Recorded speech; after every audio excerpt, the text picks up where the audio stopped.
look at all these diamonds. That barrel's still empty. Hey, welcome back, everybody, to another episode of NerdCraft. Today, we're going to be starting our starter base. Well, starter in the sense that it's going to be the first one we're building. It's certainly not the starter size of a base, but you'll see that very soon.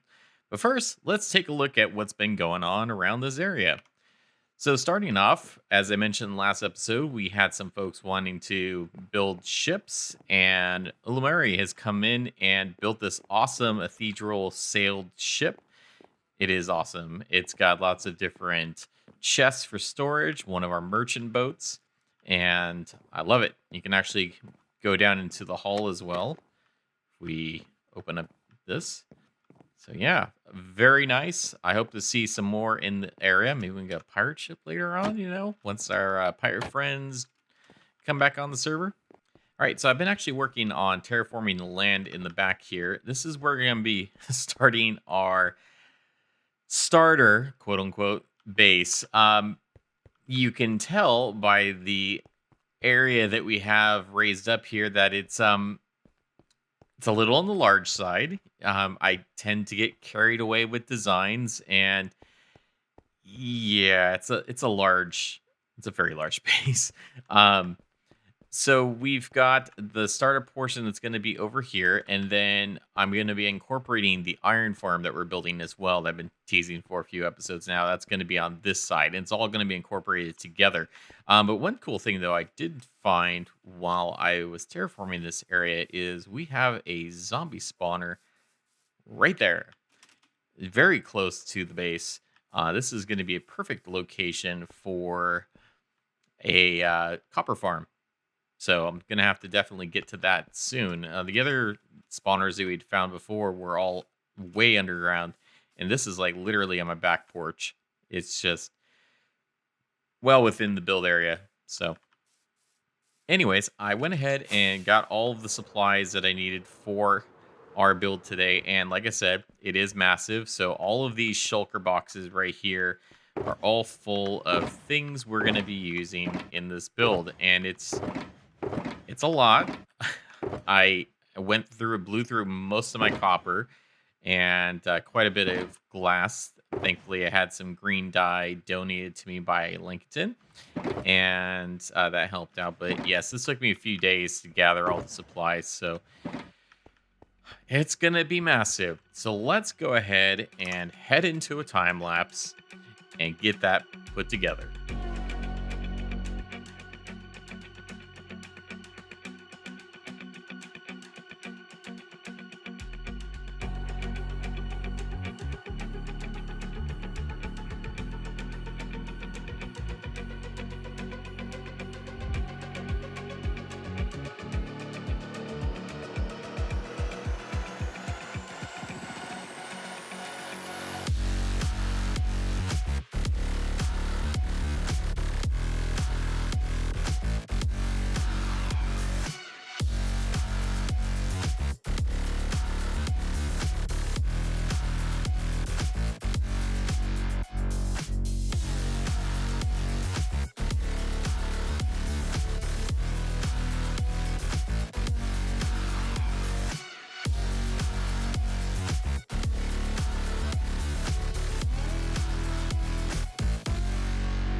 All right, so the Foundry is done, and it is quite impressive, I believe, for a starter base.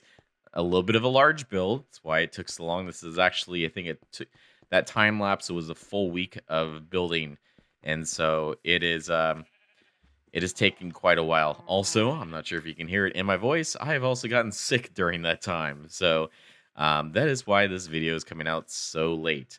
But that aside, let's take a look at this. So this design right here is not 100% original. I did base it off of a very old Minecraft steampunk build by the Gosmo build team.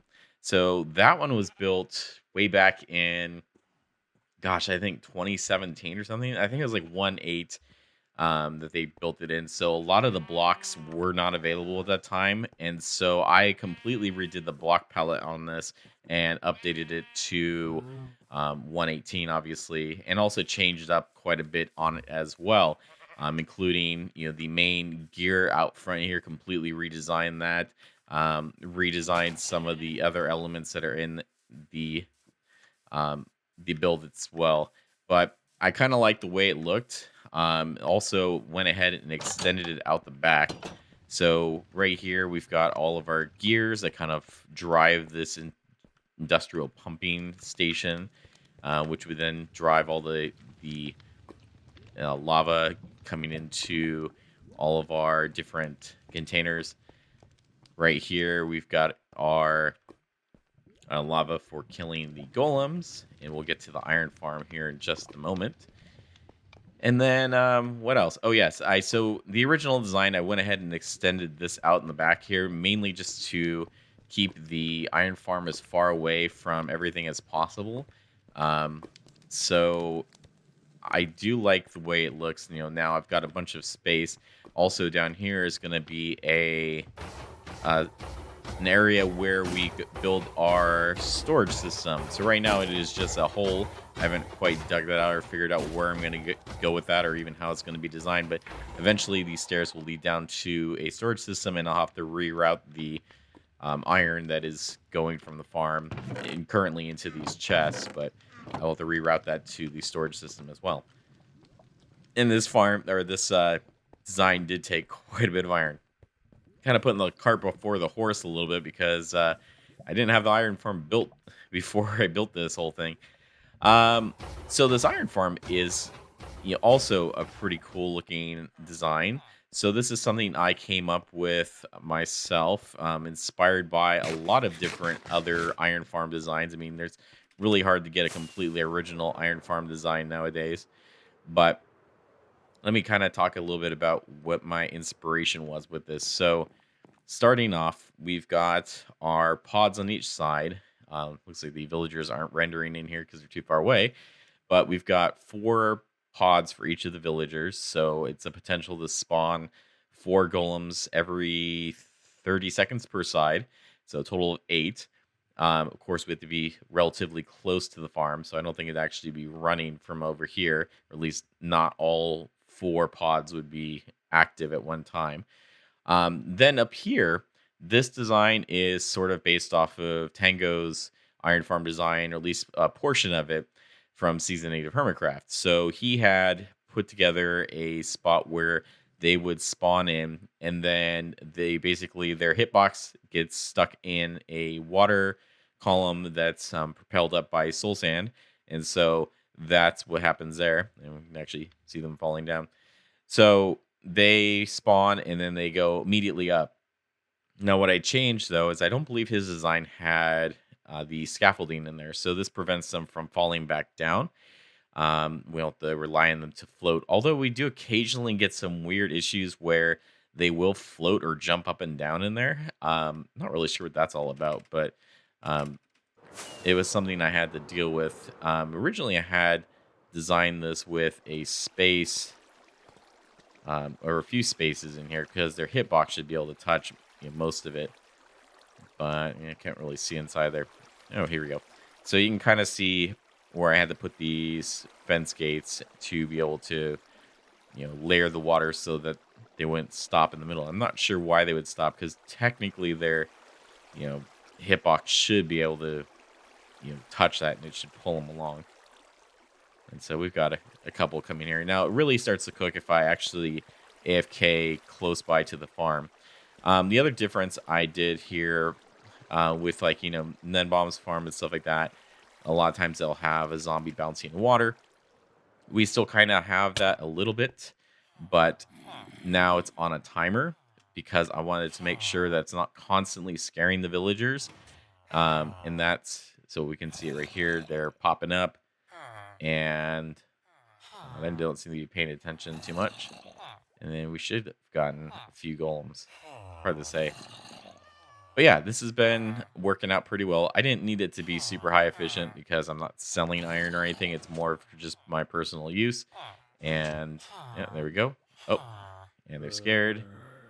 And we should see some golems here falling out. So one of the other things I ended up changing as well from the original design as I was building this, and I had to kind of adjust it on the fly, is originally this section where they're going to be falling in, it was much narrower, but then we were having issues where it was spawning them too fast and they were bumping into each other, knocking them outside of the area where they were supposed to be killed.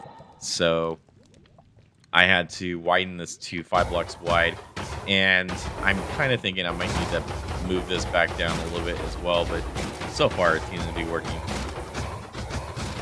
So that's the iron farm. Let's go check out the personal space that we have up in this foundry as well. So aside from the foundry section here, we've got rooms up top as well, and I haven't quite yet filled everything in. We can kind of take a look at a little bit what I've got. So we've got our extra storage for those the giant buckets that contain the magma or lava, I guess. And then we move our way around here